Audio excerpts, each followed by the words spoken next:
السلام عليكم ورحمة الله وبركاته. آد بعد السلام يا دمانتين. آد يا آد أيان ومبهم نقيا. صاحبكي walaalkay gudoomiyaha golaha wakiilada Puntland Cabdirashiid odayaasha xildhibaanada saaxiibada ah golaha wasiirada iyo shacabweynaha kale ee reer Puntland ee maanta igu soo dhaweeyay caasimadda dalka sida walaalkay sheegay muddo 13 bilood ayaan ka maqnaa dalka طبعا سيدو بدان ولا سعودي هرمركا iyo isbedelada iyo wanaaga badan ee dalka ka jira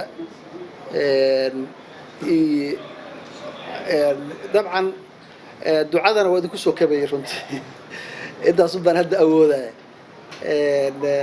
sida uu sheegay Cabdirashiidna dalka waan imid waana joogayaa shirka muhiimka ah oo madaxweynuhu ku baaqayna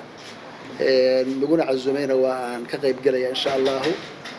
shirkana waxa uu rajeenayaa in wax wanaagsan oo masiirka Puntland oo marka Puntland baritaro in uu ay ka soo baxan insha Allah